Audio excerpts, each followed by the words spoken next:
नहीं, फायर नहीं। कर नीचे। कौन हो तुम?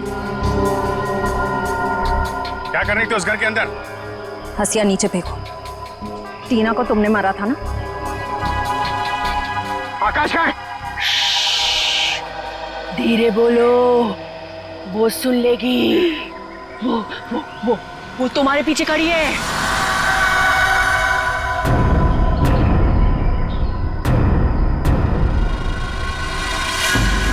कौन है हमारे पीछे? कोई नहीं है, लगता दिमाग हिला हुआ इसका। क्या दिखा रही है, हैं? कौन है पीछे? वो तुम्हारे पीछे बिना सर वाली औरत अपना सर हाथ में लेके दिखा रही है। सर, ये उस सिरकटी औरत की बात करी सर, वो वत्सला जैसी बातें कर रही है। हमारे पीछे कोई नहीं है। किसकी बात कर रही हो तुम? ऐसे नीचे करो, नीचे रखो। मैं मार दूंगी उसे, मैं मार दूंगी उसे, मैं मार दूंगी।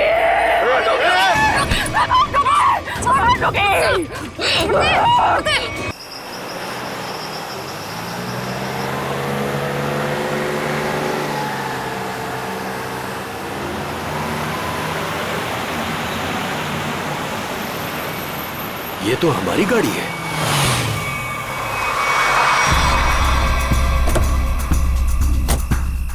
ये तो टीना और आकाश की गाड़ी है। Oh my God! आकाश, टीना, बच्चे नहीं है। मैं एक बार फिर से फोन करता हूँ। गाड़ी यहीं पर है तो दोनों बच्चे भी यहीं पर होने चाहिए। कैसे डरावनी जगह है, कितना घना जंगल है ये। पता नहीं टीना और आकाश को यहाँ गाड़ी रोकने की क्या जरूरत थी। दोनों में से किसी का भी फोन नहीं लग रहा है। लूटपाट का मामला तो नहीं लगता है भाई साहब। बच्चों को सारा सामान गाड़ी में ही है। ऐसे बीच सड़क पे बच्चे गाड़ी छोड़ के गए कहाँ? समझ में नहीं आ रहा मेरे दोनों बच्चे कहाँ चले गए, क्या हो गया उनको। मीरा कुछ नहीं होगा हमारे बच्चों को। शांति रखो, घबराओ मत। आओ यहीं कहीं आसपास देखते हैं। आकाश, टीना, आकाश, मेरी आवाज सुनाई दे रही है? आकाश, टीना, पता नहीं इस घने जंगल में बच्चे कहाँ चले गए। मीरा गाड़ी यहाँ पर है तो बच्चे भी यहीं पर होने चाहिए।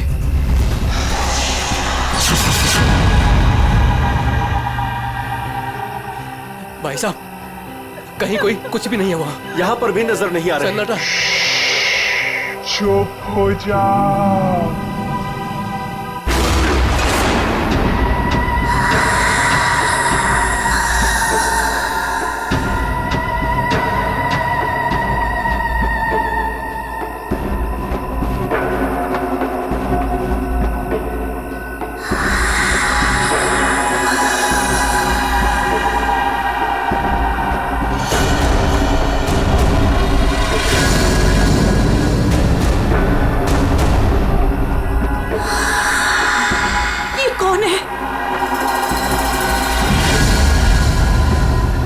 कौन हो तुम? जाओ यहाँ से।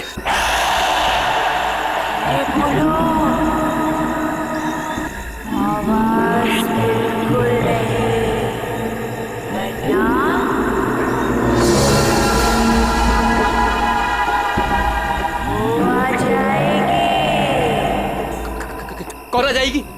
कौन आ जाएगी? वही आएगी जो अपना सर हाथ में लेकर घूमती है।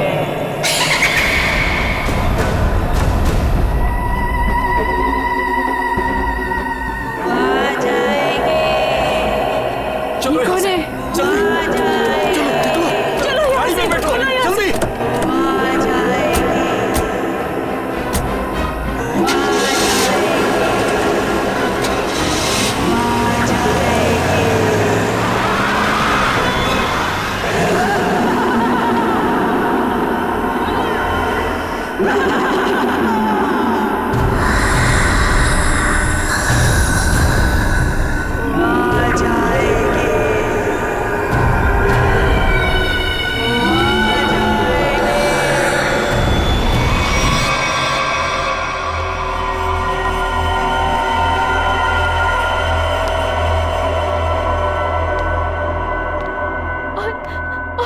तभी एक औरत आई। उसका सर नहीं था। वो मुझे मारने आई थी। उसका कटा सर उसके हाथ में ही था। वो मुझे मार डालेगी। बचा लो मुझे, वो मुझे मार डालेगी। ये क्या हो गया मेरी वत्सला को? कैसे बर्ताव कर रही है? अब क्या करूं मैं?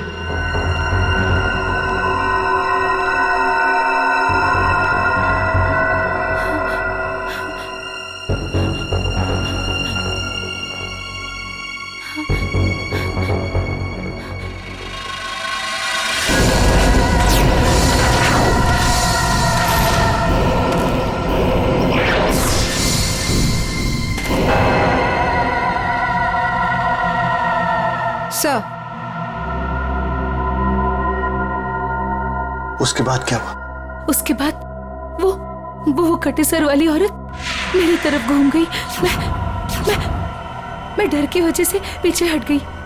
वो मेरी तरफ बढ़ती रही। वो अपना कटा सर मेरे चेहरे की तरफ फेंक। नहीं,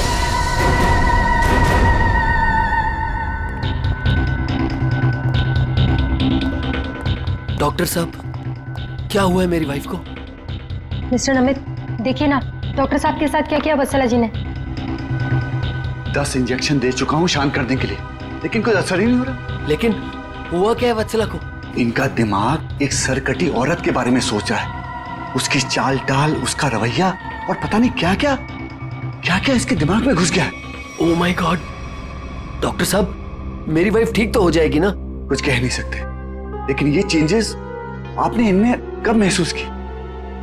कल रात वत्सला की गाड़ी दहलिया रोड पे खराब हो गई थी। मैं इसे लेने वहां गया, तब से इसकी हालत ऐसी है। देखिए मिस्टर नमित, इनकी हालत बहुत नाजुक है। मेरी मानिए तो इन्हें फौरन हॉस्पिटल में एडमिट कर दीजिए। सर, मुझे तो लगता है कि वत्सला जी के साथ जो कुछ भी हुआ है ना, दहलिया रोड पे ही हुआ है। श्रवण, हमने कहीं वहां से आकर कुछ गलती तो नहीं की ना? अब हमारे बच्चे कैसे मिलेंगे? मुझे तो लगता है उस खूनी औरत ने कुछ कर दिया है टीना और आकाश को। भाई साहब, मुझे लगता है कंप्लेंट लिखवा देनी चाहिए। पता नहीं बच्चे किस हाल में होंगे। उमेश, मैं तो कहता हूँ हमें सीआईडी को फोन करना चाहिए। मैं करता हूँ भाई साहब।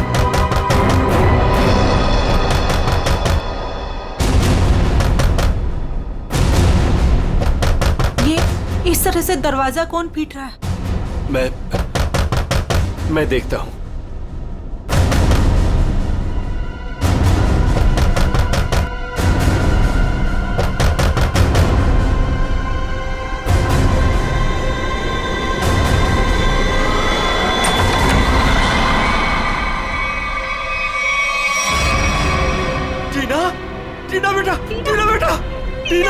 टीना बेटा, ये क्या हो गया? क्या हो गया? किसने किया बेटा? ये किसने किया? टीना! भाई साहब, इसकी हालत तो बहुत खराब है। इसे हॉस्पिटल ले जाना होगा। मैं गाड़ी निकालता हूँ भाई साहब। टीना बेटा कुछ तो बोलो। आकाश कहाँ है? आकाश भाइयों को बचा लो। बचा लो मतलब? क्या हुआ है आकाश को? टीना बेटा, टीना आंखें खोलो बेटा, आंखें खोलो बेटा, आंखें बंद मत कर बेटा। टीना, क्या हुआ तुम्हें? वो गाड़ी हमें रोक रही है वहाँ।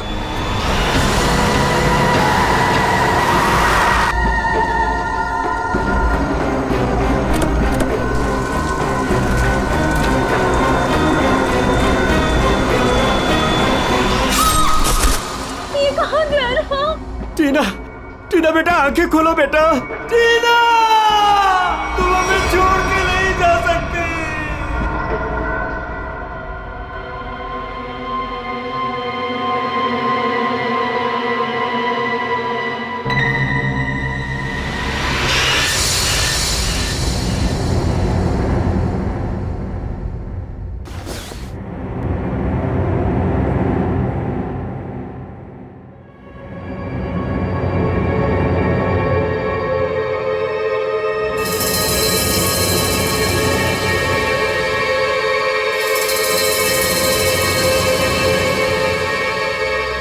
नहीं डॉक्टर साहब, मैं अपनी वाइफ को किसी भी हॉस्पिटल में एडमिट नहीं करने वाला।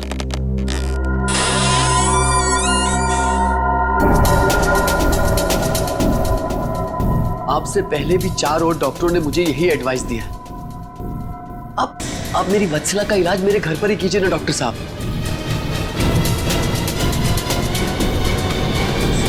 मैं अपनी वत्सला को अपने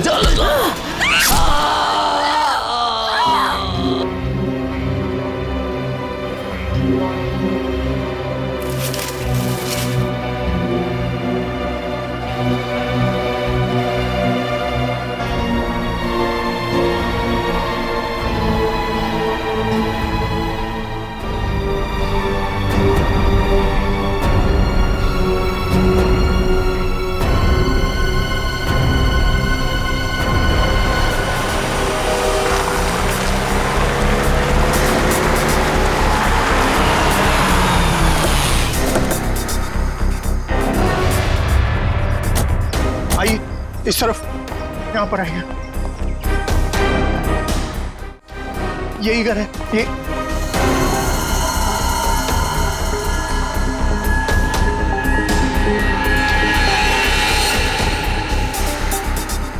तो यहाँ पे जबरदस्त हाथापाई और तोड़फोड़ हुई है।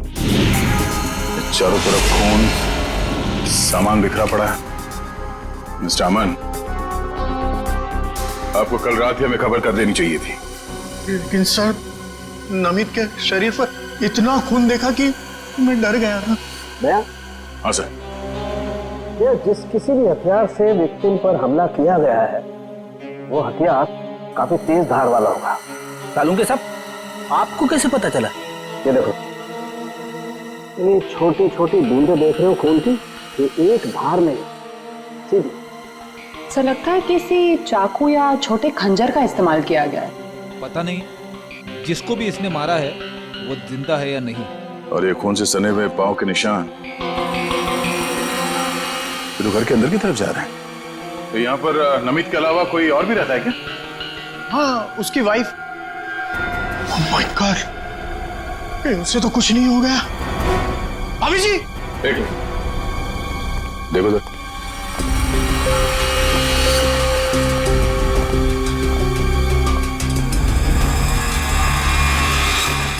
सर ये पैरों के निशान तो आगे आगे धुंधले होते जा रहे। एक काम करो, इस कमरे को चेक करो।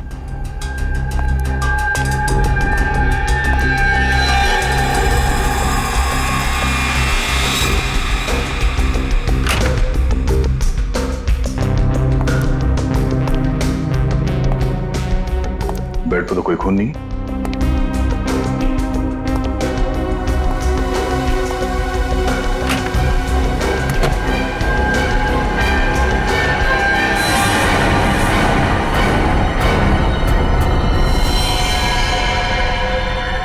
कौन हो तुम? बाहर आओ। बाहर आओ।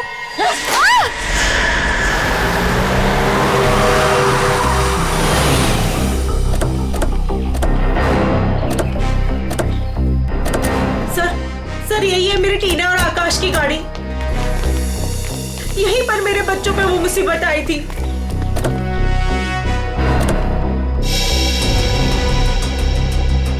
सर वो उस जगह पे खड़ी थी वो भयानक दिखने वाली लड़की।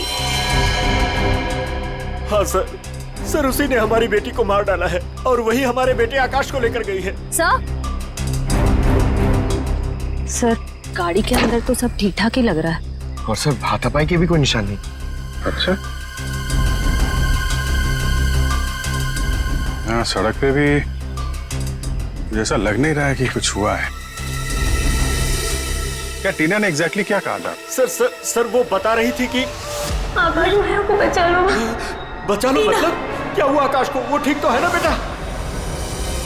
सर कहीं मेरे आकाश को कुछ हो तो नहीं गया? सर उसके हाथ में कल रात को हंसिया था। हंसिया? सर हो सकता है कि शायद आकाश अभी भी उस औरत के कब्जे में हो और टीना किसी भी तरीके से वहां से भाग गई हो सकता है। वो जो कोई भी लड़की है शायद आकाश को जंगल में ही ले गई होगी। हाँ सर, हो सकता है आकाश अभी तक जंगल में ही हो।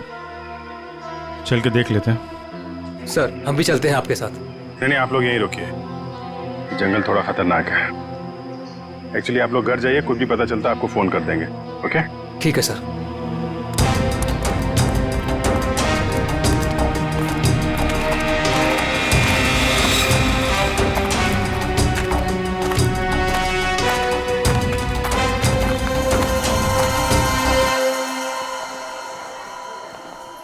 डॉक्टर साहब, वो आदमी कहाँ है जो खून से लथपथ आपके हॉस्पिटल में आया था? सर वो आदमी अंदर है।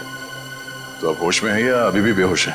नहीं, अभी होश तो आ गया है उसे, मगर थोड़ी बहकी बहकी बातें कर रहा है।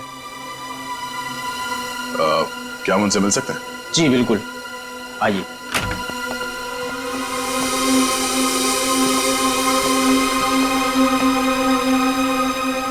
अमित,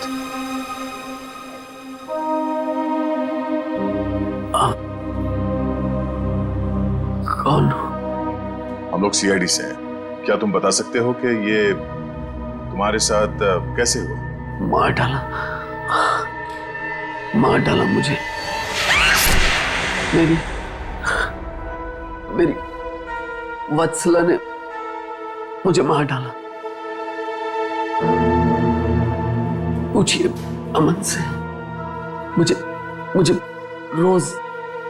रोज पीटती थी, पर मैंने कभी भी उससे से उसे नहीं घूरा। हाँ सर, मैं हमेशा इस बेचारे की दर्द भरी आवाज सुनता था। मैं समझ जाता था कि भाभी जी का बेलन इसके सर पर बज रहा है। अमित, हम तुम्हारी पत्नी से मिल चुके हैं। कुछ न कुछ तो गड़बड़ हुआ है उसके साथ, लेकिन अचानक वो ऐसा बर्ताव क्यों करने लगी? भगवान, पता नहीं जब से दहलिया रोड से आई है,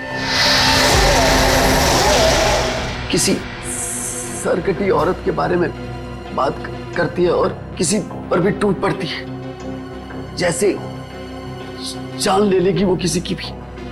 फिर दहलिया रोड, मतलब जो भी गड़बड़ है वो इस दहलिया रोड पे ही है।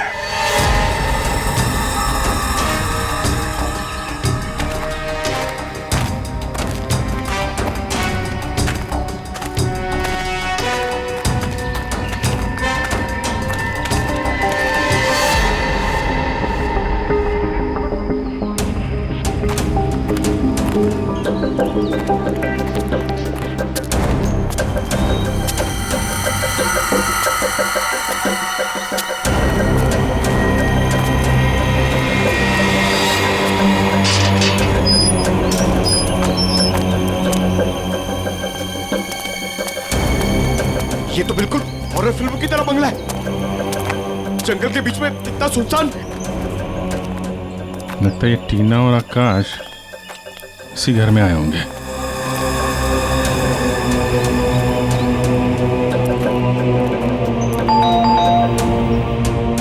ज्यादा फिल्में मत देखा करो।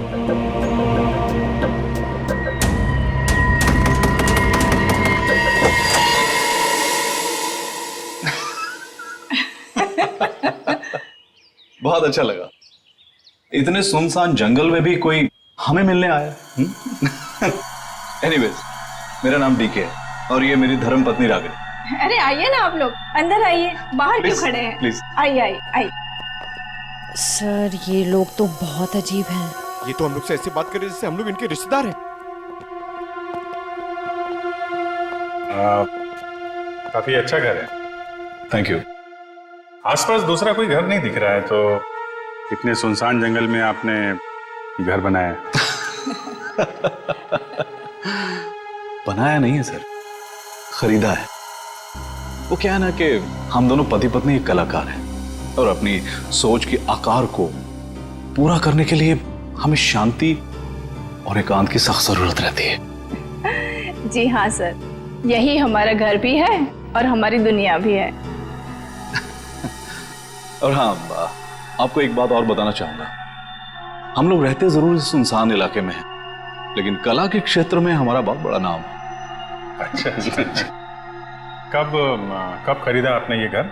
बहुत साल पहले खरीदा था। अब तो ध्यान भी नहीं है हमें कि कब खरीदा था हमने। हाँ, ये तो याद होगा कि कल यहाँ पे कौन आया था। हाँ सर, बिल्कुल।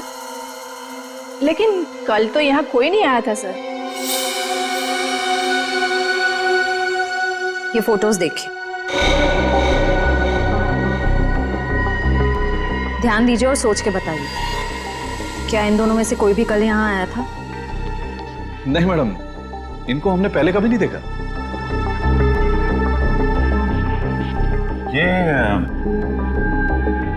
ये कौन है? ये हमारी बेटी अंशिता। 14 जुलाई 2013 को प्लेग की वजह से इसकी मृत्यु हो गई थी। बहुत याद आती है हमें हमारी बेटी की। हम लोग आपसे कितने सारे सवाल पूछे जा रहे हैं, आप नहीं पूछेंगे कि हम लोग कौन हैं और क्यों इतने सारे सवाल कर रहे हैं आपसे? कौन है आप लोग, आप बता दीजिए। हम लोग कौन है घर के अंदर? नहीं, कोई नहीं है। नहीं, कोई है।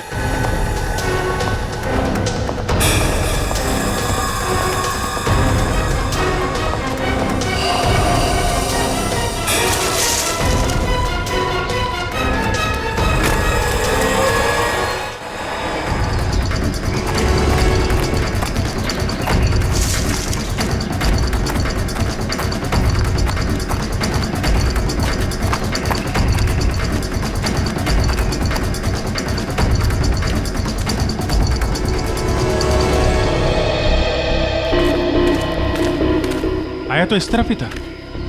कहीं हमें देखकर छुप तो नहीं गया? हो सकता है आकाश भी उसी का साथ ही होगा शायद। देखते हैं।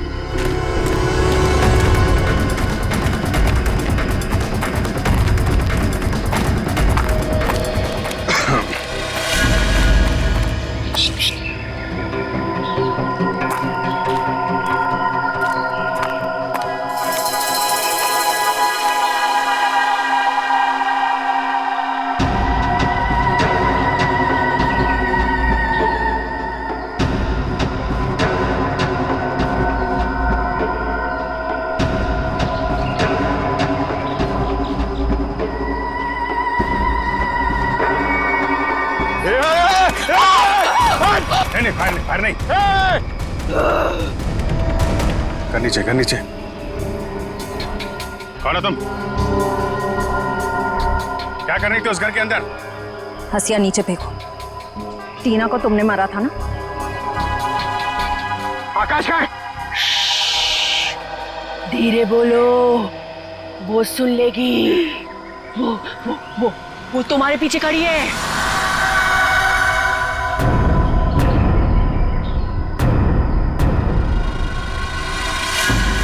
कौन है हमारे पीछे?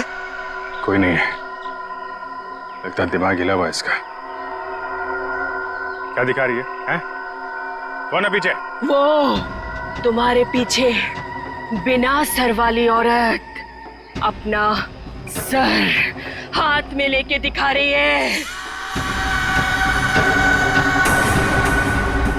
सर, ये उस सिरकटी औरत की बात कर रही सर, वो वत्सला जैसी बातें कर रही है। हमारे पीछे कोई नहीं है। किसकी बात कर रही हो तुम? ऐसे नीचे करो, नीचे रखो। मैं मार दूंगी उसे, मैं मार दूंगी उसे, मैं मार दूंगी।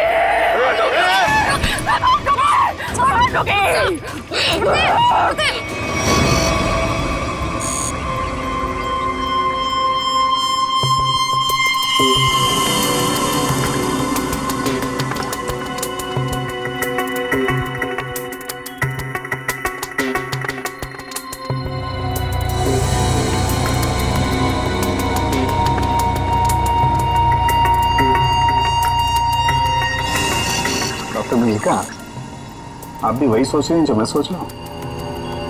यस सर, पर ये है क्या? थोड़ा बहुत तो पता चला है, पूरा तो टेस्ट होने के बाद पता चलेगा।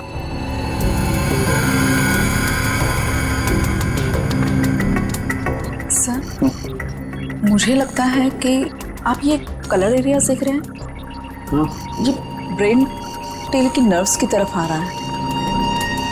इन दोनों औरतों के दिमाग के साथ छेड़छाड़ी की गई है।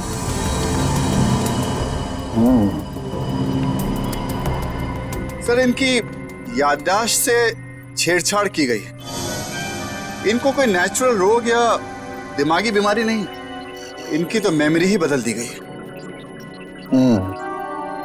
मतलब ये कि आर्टिफिशियल मेमोरी भर दी गई है इनके दिमाग में। Yes sir. क्या आर्टिफिशियल मेमोरी भर दी गई? हाँ जी। मतलब ये दोनों औरतें जो देख रही थी या बोल रही थी, इनके दिमाग का वहम नहीं था? बिल्कुल नहीं था। दरअसल क्या होता है कि इंसान के बचपन से लेकर के उसके बड़े होने तक उसकी जिंदगी की तमाम यादें उसके दिमाग में एक डिस्क की तरह से जमा हो जाती है, कुछ इस तरह से। और फिर कोई एक दिन गर्दन के पीछे ऐसा इंजेक्शन लगा देता है, ये देखिए, यहां दिख रहा है, जिससे ब्रेन में कंपार्टमेंट्स बन जाते हैं और जिंदगी की सारी याद ब्लॉक हो जाती है। इंसान एक सेमी कॉन्शियस स्टेट में चला जाता है, आधी बेहोशी की हालत में। के बाद फिर क्या होता है? इसमें इंसान के दिमाग को सुन कर देने वाला ड्रग दिया जाता है। इंसान अगला पिछला सब भूल जाता है। आप सुन सकते हो, समझ सकते हो, लेकिन आप रिएक्ट नहीं कर सकते। और फिर इस हालत में उसको एक कटी सिर वाली औरत दिखाई जाती है और उसके कानों में बार बार ये बातें सुनाई जाती है कि ये लोग आपको मारने वाले हैं और ये सारे इंसान आपके दुश्मन हैं और आपको उनको मार देना है।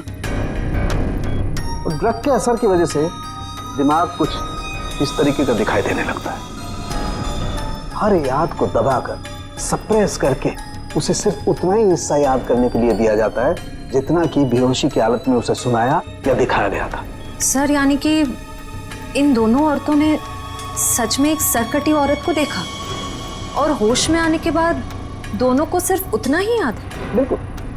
वरना सोचो, दो लड़कियां जो एक दूसरे को जानती नहीं, पहचानती नहीं, वो एक ही समय पर एक ही जैसी बात कैसे सोच सकती हैं? मतलब इनकी मेमोरीज को बदल दिया गया है। ड्रग्स कौन सा इस्तेमाल किया गया इनके ऊपर? डोडियन और हेपिस जैसे न्यूरॉन अफेक्टिंग ड्रग्स। ये ऐसी दवाइयाँ जो ब्रेन की मेमोरी लोकेशंस को नष्ट कर देती है। आपको ये भी याद नहीं रहेगा कि आप हैं कौन, और आपको उतना ही याद रहेगा जितना आपको बताया जाएगा। हमारे टेस्ट में भी काफी ऐसे ड्रग्स मिले हैं जो याददाश्त मिटाने के लिए काफी हैं। और हाँ, इन्हें हल्के इलेक्ट्रिक शॉक्स भी दिए गए। मुझे नहीं लगता ये लड़कियां कभी भी ठीक हो सकती, क्योंकि इस बीमारी का अभी तक कोई एंटीडोट इजाद नहीं हुआ है और हिप्नोसिस में महीनों लग जाएंगे। और फिर भी इस बात की गारंटी नहीं है कि इनकी खोई हुई मेमोरी इन्हें वापस मिल सकती है। अरे सर, ये सब सुन सुन के मेरा सर फटने लग रहा है। सर, आप मेरा ब्रेन मैपिंग कर लीजिए। टहलिया रोड के बंगले के मालिक डीके, रागनी और सड़क पे खड़ी उस लड़की का राज तो अब डहलिया रोड पे जाके ही पता चलेगा। तो थोड़ा घूम आते हैं डहलिया रोड।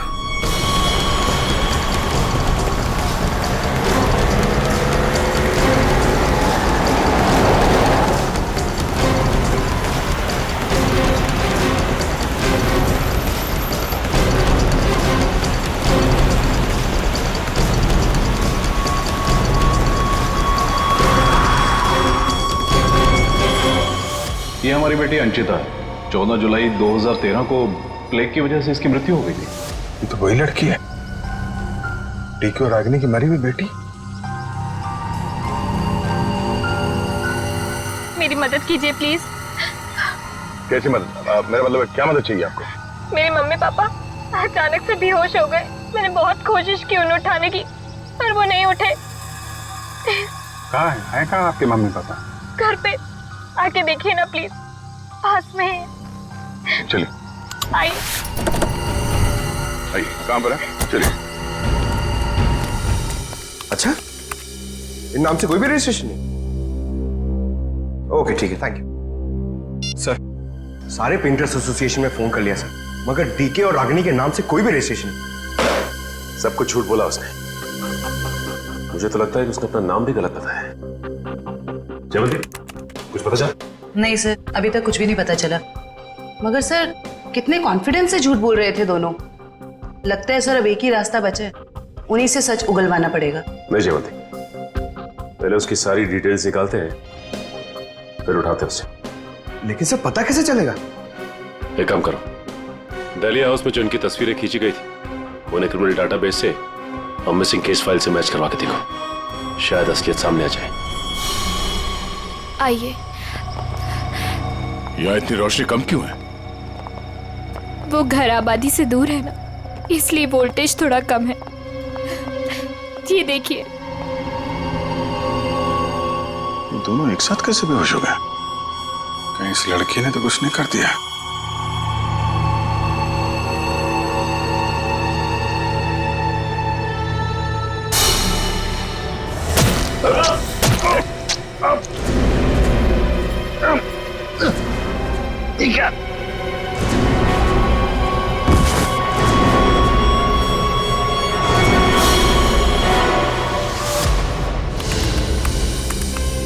सर, दोनों फोन्स के सिग्नल नहीं मिल रहे हैं। सर कुछ सेकंड्स पहले तक अभिजीत सर और दया सर का फोन दहलिया रोड पे बता रहा था, लेकिन अभी लोकेशन नहीं दिख रही है। इसका मतलब अभिजीत सर और दया सर को वो रास्ता रोकने वाली लड़की मिल गई। फिर तो डीके और रागिनी की सच्चाई का भी पता चल जाएगा। सर, हाय सर, ये है मिसेस साक्षी, उस नकली डीके और इलेश की माँ। नमस्ते। कहाँ है मेरा बेटा? कहाँ है इलेश? ये ऑफिसर कह रहे हैं उसका नाम डीके है और उसकी एक पत्नी है जिसका नाम है रागिनी। ये कैसे हो सकता है? ये सब झूठ है।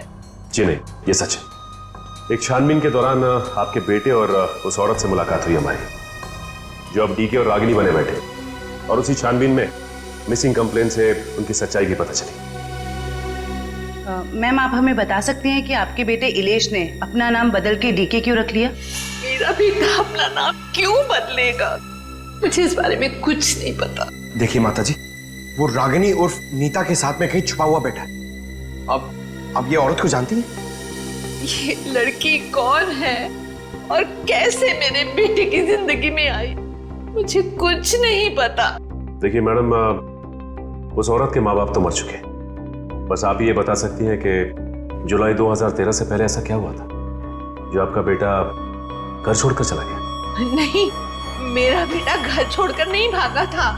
हाँ, इलेश दिमागी तौर पर बीमार रहता था, तो एक बड़े साइकोथेरेपिस्ट के पास उसका इलाज चालू था और उसी थेरेपी की सिटिंग के लिए वो डॉक्टर के क्लिनिक गया था और फिर वो वापस ही नहीं आया।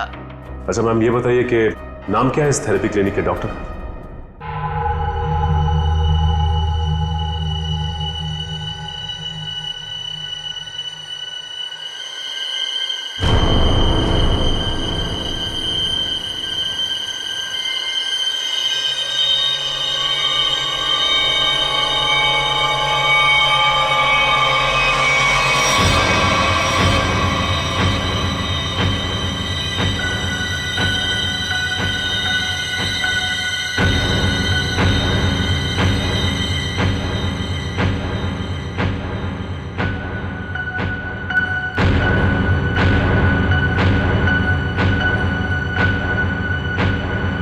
मारो, बचा लो खुद को, मार डालो।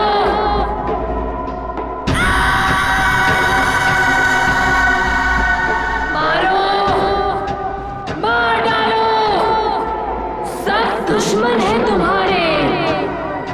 मारो, मार डालो, बचा लो खुद को। मारो,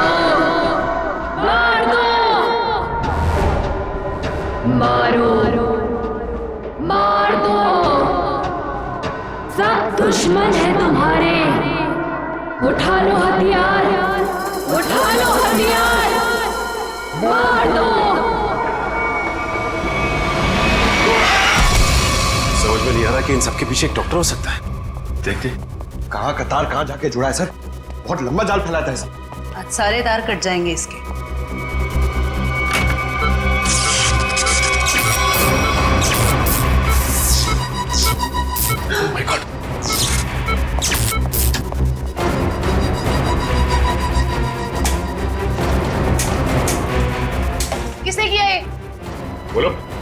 किसने किया?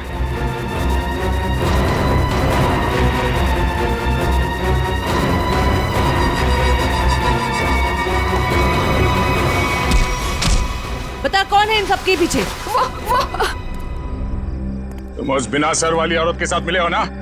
मैं नहीं, तुम उस सरकटी औरत के साथ मिले हुए हो। मैं जानता हूं, मैं छोड़ूंगा नहीं तुमको। तुम और उस औरत दोनों को खत्म कर दूंगा मैं। तू मुझे मारना चाहता है ना? छोड़ूंगा नहीं तुम्हें।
सर डालिया रोड यही है। हो सकता है अभिजीत सर और दया सर यहीं कहीं होंगे। हो सकता है वो डीके और रागनी क्या हो। हम लोग जाके देखते हैं, तुम लोग यहीं रखो। एक डॉक्टर जाना नहीं चाहिए। हाँ ठीक है, चलो आ जाओ।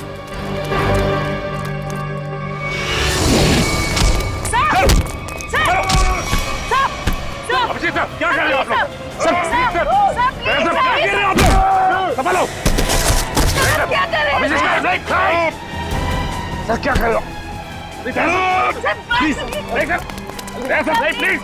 नहीं सर। चल जल्दी चल, एंटीडोट दे जल्दी। संभालो।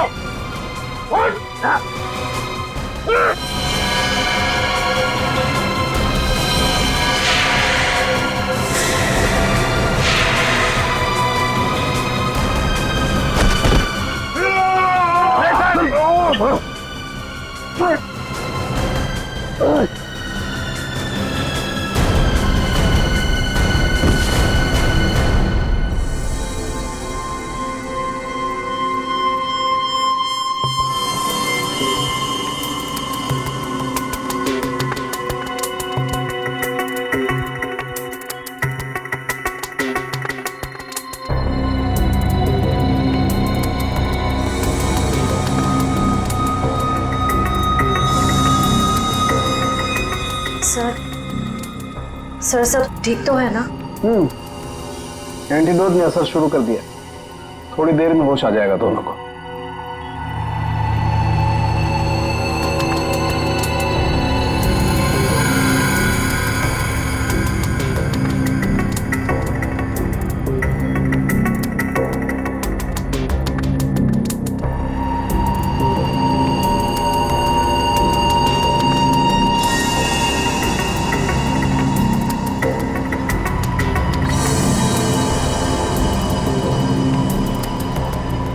शुक्र मनाओ डॉक्टर सालुंके, अगर ये दोनों ठीक हुए हैं तो सिर्फ मेरी वजह से।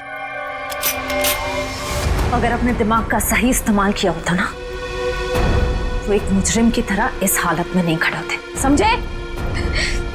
विकास अंकल, आपकी वजह से मैं भी एक मुजरिम बन के रह गई। अभी तो सिर्फ तुम दोनों का गुनाह सामने आया है। जिस दिन तुम दोनों को सजा मिलेगी ना, उस दिन समझ में आएगा कि गलत राह पे चलने का अंजाम क्या होता है।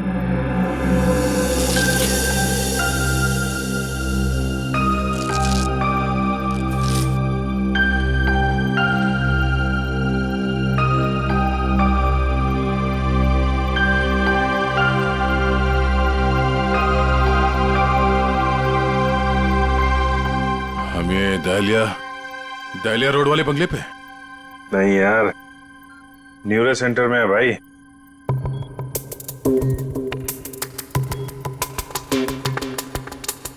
और मुजरिम हमारे सामने खड़ा है।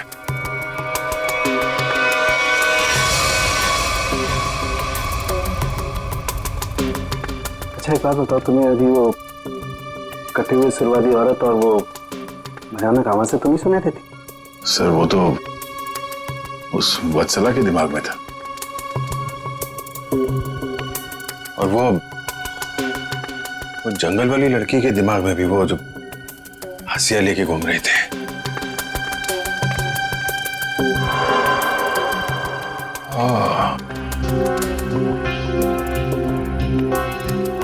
अब समझ में आया,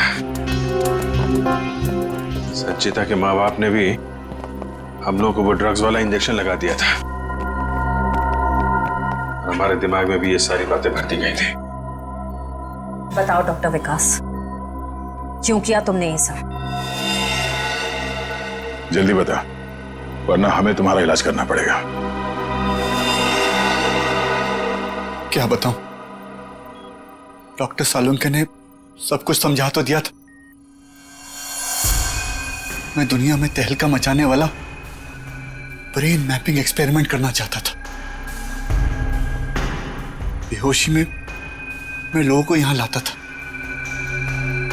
और उनके ब्रेन से उनकी सोच को निकालकर अपनी सोच भर देता था। जरा सोचो, कितनी ताकत थी मेरे हाथ में।